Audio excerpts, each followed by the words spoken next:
guys, and welcome to another video. So in this video we're going to be discussing quite a few things that have been going on over the last 48 hours or so in terms of players staying and potential players coming in and stuff like that. Now, news has been very slow over the last few days. It's been nearly a week since my last video, and you'd think that with the transfer window opening that, things have stopped progressing at a rapid rate. It doesn't always happen like that, as we always know. But also with the Euros being on, it does put a bit of a spanner in the works in terms of the sort of butterfly effect, the domino effect of transfers, particularly teams that are in the Championship or in lower divisions, because a lot of Premier League sides or top division sides, they have all their players up at the Euros, and some players end up going, drastically up in value if they have a good Euros, and if that player goes, then that said team would allow another player to go, and then it goes all the way down to the lower divisions. That tends to be the case. So it's very difficult to judge what's going to go on at the moment, but there has been a bit of progression, a bit of rumours going on over the last couple of days, and I think it warranted a video, because other than that, there's only been little bit pieces here and there. There's been repeated names mentioned, like Oliver Norwood, but it was pretty much the same rumours I've already discussed before, so it would be an identical copy and pasted video. I didn't think you'd enjoy that. But in terms of that Oliver Norwood, it's a similar situation here, but we have been heavily linked with Alan Browne of Preston North End. He's just left Preston North End. He's come to the end of his contract. He'd been there for, I think, 10 years, nearly 400 odd games there, nearly 50 odd goals. Central midfielder, a bit of a dynamic number 8, can go forward, can get back, and he's 29 years of age. So for me, he absolutely fits the bill in terms of what we need. The experience is absolutely spot on. And that type of central midfielder I absolutely adore, and we don't quite have it as well. Someone who can really dig in, track back, but can also progressively move us forward. You might say that's a bit of a Dan Neil type thing, but someone who has a lot more experience, and at this level, 10 years, the best part being played in championship, or at a championship level, should I say, that would be absolutely perfect. Now, the rumour is that's been going around, and a lot of reports have been going around, that Alan Browne is very close, or at least on the verge, and is very interested in signing for Sunderland. In turn, Oliver Norwood, that deal has kind of taken a back burner, or has gone on the back burner, should I say. Some people might say, why don't you just try both? Because they are they play in the same position in terms of central midfielder, but they're very different players. Alan Browne is someone who can track back, do the dirty work. He has that bit of energy about him, but he can also break forward and contribute to the attack. Whereas Norwood is someone who sits a bit more. He's more of a number 6, whereas Browne is an 8. So there's still potential, and there's still every opportunity that we might end up getting both. But for me, if I had to go for one or the other, it's so difficult. I just really love the idea of Alan Browne in that midfield. It's someone who could shoot at the likes of Dan Neil, who apparently is close to signing a new deal as well. So that leads on to that one. Apparently there's rumours that Dan Neil is close or has already signed a new deal. But I didn't want to make a full video on it without it being confirmed, because it is just rumours. But of course, with Chris Rigg recently signing a new deal, if Dan Neil could follow, and then we get someone in like an Alan Browne who's so experienced at this level, to tutor the likes of Dan Neil, Chris Rigg, get them up to speed. That would be such a class signing. Norwood as well, of course. But if I had to choose between Norwood and Browne, I think I would probably be more excited about Browne, purely because it is that kind of player, a little bit more exciting than a Norwood. Although, don't get me wrong, Norwood would be just equally as a class signing, but he's just a different kind of player. And I would love to see him in that midfield alongside Dan Neil. I think that would be very nice indeed. We don't even know what system we're going to be playing, of course. So when I'm getting excited, I'm in my head, I'm mentally trying to put, say, Norwood one place, or maybe an Alan Browne, or any transfer rumours. I don't know whether that's going to make sense anyway, because we don't know exactly what Regis is going to be doing. I won't keep calling him Reggie. Regis. We don't know what kind of system he is going to play. Historically, he has played a 3 at the back with wing backs, which could mean a 2 in the midfield with a pusher, someone else pushing on, or could mean a 3. We don't know.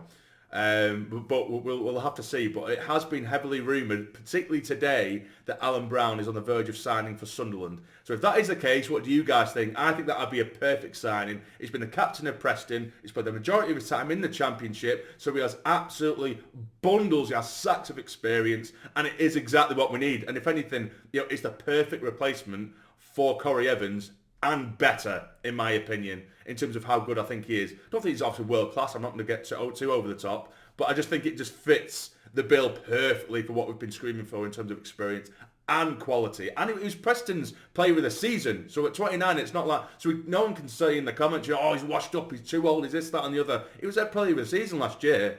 Do you know what I mean? So it's he's still got something about him. He's still got a few years left in him. So if we got, Alan Browne on a 2-3 year deal, I'd be buzzing with that. Absolutely buzzing.